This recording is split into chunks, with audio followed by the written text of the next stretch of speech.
member, the first member of which is me, Jihan Zakira. Second, I'm Fatia Hairani. And third, Zalika Nurhia. And the title of exchange rates. Let's watch it! Kak, aku mau nanya nih. Kalau kamu mungkin memiliki setidaknya satu uang kertas saku, dompet, atau mungkin tas kamu, berapa nilainya dan bagaimana kamu bisa tahu nilai kertas tersebut adalah nilai nominal yang tertera di uang kertas? Saya tahu nilainya karena uang kertas tersebut adalah alat pembayaran yang sah dan diterima oleh masyarakat. Oke, makasih jawabannya. Iya. Kak mau tanya dong ya. Jika kamu menyimpan uang kertas, misalnya dolar di saku kamu tahu bahwa nilainya hampir pasti akan berkurang setelah beberapa bulan, walaupun dolar akan tetap menjadi dolar. Jika penyimpannya di bank, tentu saja nilainya akan sedikit lebih tinggi. Mengapa? Jadi, nilai uang kertas itu dapat berkurang karena inflasi. Inflasi adalah kenaikan harga barang dan jasa secara umum dalam suatu perekonomian. Jika saya menyimpan uang kertas di bank, saya akan mendapatkan bunga. Jadi, bunga itu imbalan yang diberikan oleh bank kepada saya karena telah menyimpan uang kertas di bank. Bunga dapat membantu saya mengimbangi inflasi. Mungkin itu saja. Oke, terima kasih ya. Kak, aku mau nanya nih, jika kamu menukar uang kertas kamu dengan mata uang lain, kamu akan menerima sejumlah uang kertas atau koin tertentu. Tetapi jumlah ini dapat berubah setiap hari atau lebih dari sekali sehari. Mengapa? Kalau menurut saya itu nilai tukar uang itu berubah terus karena dipengaruhi oleh aktivitas pasar internasional dan faktor ekonomi. Nah, faktor ekonominya itu seperti permintaan dan penawaran, suku bunga, dan inflasi. Bisa juga dengan ekonomi kita yang saat ini yang stabil atau tidak stabilnya. Nah, makanya itu sebabnya jumlah uang yang kita terima itu sama kan mata uang itu bisa berbeda tiap hari atau bahkan beberapa kali dalam sehari. Kalau menurut aku. Oh gitu ya Kak. Makasih ya Kak jawabannya. Bagian 1B reading, yang dimana memberikan judul yang cocok untuk setiap paragrafnya. Yang pertama yaitu floating exchange rates, yang artinya nilai tukar mengambang. Untuk paragraf ini, paragraf yang cocok adalah paragraf B, yang menjelaskan bagaimana sistem konvertibilitas emas digantikan oleh sistem nilai tukar mengambang, di mana nilai tukar ditentukan oleh penawaran dan permintaan. Alasannya, paragraf ini secara langsung membahas konsep nilai tukar mengambang dan bagaimana mereka beroperasi. Yang kedua yaitu intervention and manage floating exchange rates, yang artinya intervensi dan nilai tukar mengambang yang dikelola. Untuk ini, tidak ada paragraf yang secara khusus membahas intervensi dan nilai tukar mengambang yang dikelola. Alasannya, teks ini tidak memberikan informasi tentang intervensi dan nilai tukar mengambang yang dikelola. Yang ketiga yaitu the abolition of exchange controls, yang artinya penghapusan kontrol nilai tukar. Untuk ini juga tidak ada paragraf secara khusus membahas penghapusan kontrol nilai tukar. Alasannya, teks ini tidak memberikan informasi tentang penghapusan kontrol nilai tukar. Selanjutnya yang keempat yaitu the introduction of the single euro currency, yang artinya pengenalan mata uang tunggal Eropa. Untuk ini juga tidak ada paragraf secara khusus yang membahas pengenalan mata uang tunggal Eropa. Alasannya, teks ini tidak memberikan informasi tentang pengenalan mata uang tunggal Eropa. Selanjutnya yang kelima yaitu the period of gold convertibility, yang artinya periode konvertibilitas emas. Untuk paragraf ini, paragraf yang cocok adalah paragraf A, yang menjelaskan perjanjian Bretton Woods tahun 1944 yang menetapkan nilai tukar tetap yang ditentukan dalam emas dan dolar Amerika Serikat, dan bagaimana dolar Amerika Serikat pada periode ini merupakan surat promise yang dikeluarkan oleh Departemen Keuangan Amerika Serikat yang dapat ditukar dengan emas. Alasannya, paragraf ini secara langsung membahas periode ketika nilai tukar dikaitkan dengan emas. Yang keenam yaitu the power of speculators of the collapse of the EMS, yang artinya kekuatan spekulan dan runtuhnya EMS. Untuk ini tidak ada paragraf yang secara khusus membahas kekuatan spekulan dan runtuhnya EMS. Alasannya, teks ini tidak memberikan informasi tentang kekuatan spekulan dan runtuhnya EMS.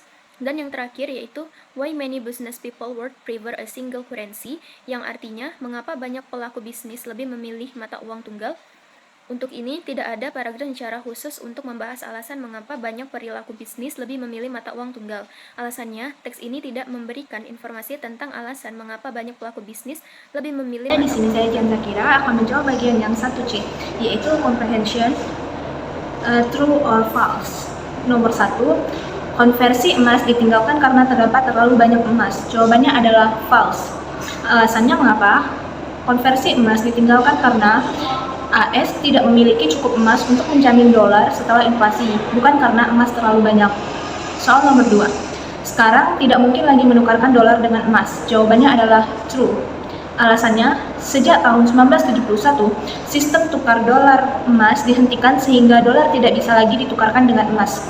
Nomor 3, hanya mata uang yang dipatok atau fitch yang dapat didevaluasi atau direvaluasi. Jawabannya adalah true. Alasannya, dalam sistem fitch atau fixed exchange rate, pemerintah bisa mendevaluasi atau merevaluasi uang secara resmi. Dalam floating, perubahan nilai terjadi otomatis dari pasar. Nomor 4, mata uang mengambang atau floating currency dapat mengalami apresiasi atau devaluasi. Jawabannya adalah false. Alasannya, mata uang floating apresiasi atau depresiasi bukan devaluasi. Devaluasi hanya terjadi pada sistem fixed or fitch, bukan floating. Nomor 5, bank sentral kadang-kadang berusaha untuk menurunkan nilai mata uang mereka. Jawabannya adalah true. Alasannya, dalam manage atau dirty floating, bank sentral bisa mengintervensi pasar untuk menaikkan atau menurunkan nilai mata uang. Nomor 6, IMS dirancang untuk menstabilkan nilai tukar mata uang. Jawabannya adalah true. Alasannya, IMS atau European Monetary System dibuat untuk menstabilkan nilai tukar antar negara Eropa melalui mekanisme ERM. Nomor 7, berspekulasi berarti mengambil resiko. Melakukan hedging berarti mencoba menghindari resiko. Jawabannya adalah true. Alasannya, spekulasi bertujuan mencari keuntungan untuk mengambil resiko, sedangkan hedging bertujuan menghindari resiko fluktuasi nilai tukar. Nomor 8, di bawah sistem nilai tukar mengambang, mata uang dapat terdepresiasi 100% dalam waktu singkat. Jawabannya adalah true. Alasannya, pada sistem floating, mata uang bisa naik atau turun secara drastis dalam waktu singkat. Jadi di sini menjelaskan nilai mata uang bisa turun lebih dari 50% hanya beberapa bulan, sehingga depresiasi ekstrim memang mungkin terjadi. Nomor 1D, vocabulary. Soal nomor 1. Mengaitkan atau menambahkan nilai mata uang terhadap suatu berarti jawabannya itu B. Menetapkan nilai mata uang dalam hubungannya dengan sesuatu. Yang nomor 2, kurs mengambang bebas berarti jawabannya D. Ditentukan oleh penawaran dan permintaan. Nomor 3, pengawasan atau aturan valuta yang digunakan untuk membatasi, jawabannya A. Jumlah uang suatu negara yang boleh ditukar oleh penduduknya ke mata uang asing. Nomor 4, spekulan membeli atau menjual mata uang untuk, jawabannya C. Memperoleh keuntungan melalui capital gains atau berinvestasi pada suku bunga yang lebih tinggi.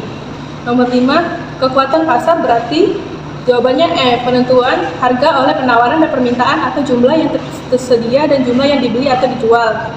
Nomor 6, hedging berarti jawabannya E. Berusaha melindungi diri dari pergerakan harga yang merugikan melalui kontrak berjangka atau future. Baik, Selanjutnya saya akan menjelaskan 1D yang nomor 2. Nah, di situ ada adjust yaitu menyesuaikan, convert itu mengubah, abolish itu menghapus secara permanen, yang selanjutnya itu suspend atau menangguhkan.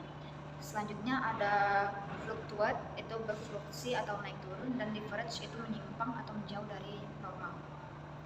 Soal yang pertama itu membuat perubahan pada sesuatu, yaitu jawabannya adjust atau menyesuaikan.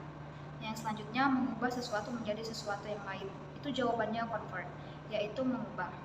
Selanjutnya mengakhiri sesuatu secara permanen, itu jawabannya abolish, yaitu menghapus secara permanen. Kemudian menghentikan sesuatu untuk sementara waktu, yaitu suspend, atau menangguhkan atau menghentikan sementara. Kemudian naik atau turun dalam jumlah nilai dan sebagainya, itu fluctuate, itu jawabannya fluctuate, yaitu naik atau turun. Yang terakhir, bergerak menjauh dari sesuatu yang dianggap normal, itu jawabannya diverge atau menyimpang. Selanjutnya yaitu 1A discussion. Untuk makna pertanyaannya yaitu memberikan pendapat tentang apakah perlu ada intervensi dalam perdagangan mata uang khususnya melalui pajak seperti pajak Tobin, dan memberikan pertimbangan dampak spekulasi mata uang terhadap ekonomi dan apakah pembatasan seperti pajak dapat membantu atau justru merugikan. Selain itu, Pertanyaan ini juga menyentuh isu hak individu untuk mengelola aset mereka sendiri. Jadi untuk jawabannya, menurut saya, pajak Tobin memiliki potensi, manfaat, dan kekurangan. Untuk manfaatnya sendiri yaitu pajak ini dapat mengurangi spekulasi berlebihan dan volatilitas di pasar mata uang yang dapat membantu menstabilkan ekonomi. Dana yang dihasilkan dari pajak ini dapat digunakan untuk tujuan pembangunan. Dan untuk kekurangannya sendiri, pajak ini dapat meningkatkan biaya transaksi dan mengurangi likuiditas pasar.